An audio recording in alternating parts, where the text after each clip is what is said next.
Oui ou non, Jérôme Cahuzac touche-t-il ses indemnités de ministre? Et je ne vais pas faire de suspense, Maïtena, la réponse est non. Jérôme Cahuzac ne touche plus des indemnités de ministre et en réalité, ça fait bien longtemps. On s'en souvient, il a démissionné en mars 2013 au moment de l'ouverture d'une information judiciaire le visant pour blanchiment de fraude fiscale.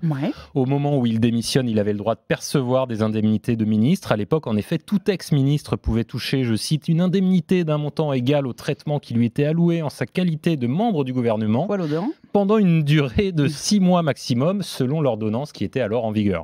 Le 17 mai 2013, donc, Le Point fait un article pour dire que Jérôme Cahuzac continue de toucher ses indemnités de ministre. Et alors, à l'époque, ça représente 9 443 € bruts mensuels de la part de l'État, alors même qu'il est mis en examen pour blanchiment de fraude fiscale. Donc, ça fait un peu de bruit.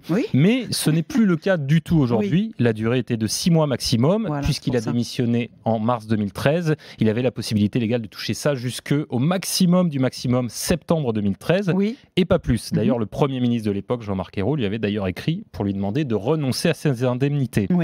La législation, il faut le savoir, a évolué depuis. L'indemnité prévue pour les ex-ministres est désormais versée pendant 3 mois, à moins que l'intéressé n'ait repris une activité.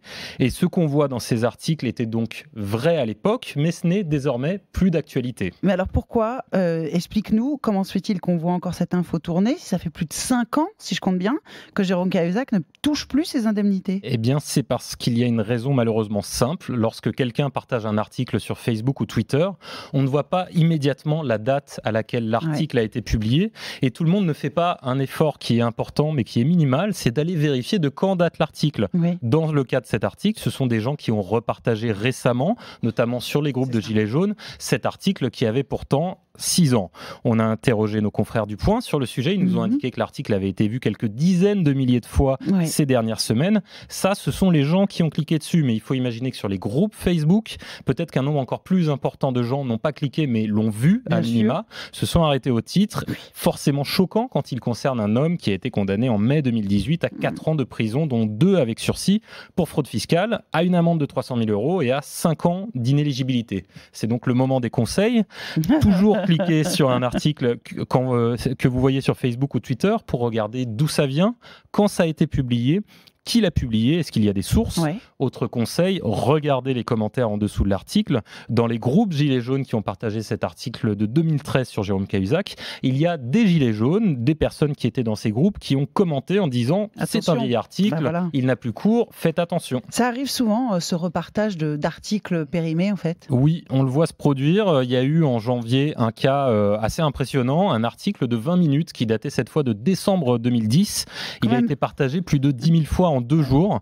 L'article s'intitulait « Marseille, l'homme atteint par un tir de flashball est mort ». Il avait suscité des réactions indignées sur les réseaux sociaux. On était évidemment en pleine polémique autour de l'utilisation des lanceurs de balles de défense par les forces de l'ordre. 20 minutes a rapidement mis à jour son article pour préciser qu'il n'avait rien à voir avec l'actualité des mobilisations des Gilets jaunes. C'est une mesure efficace, mais seulement si les internautes qui nous écoutent prennent la peine d'aller dans les articles pour voir quand il a été écrit. Merci beaucoup Guillaume Dodin. Non, mais c'est vrai que ce sont de vraies informations, pas diffusées au bon moment, qui sont donc des fake news. Une simple erreur de date. Voilà. Merci infiniment. Vous allez sur le site factuel.afp.com et vous posez toutes vos questions et l'AFP check pour vous. Merci Guillaume, tu salues tout le monde là-bas. À bientôt. À bientôt.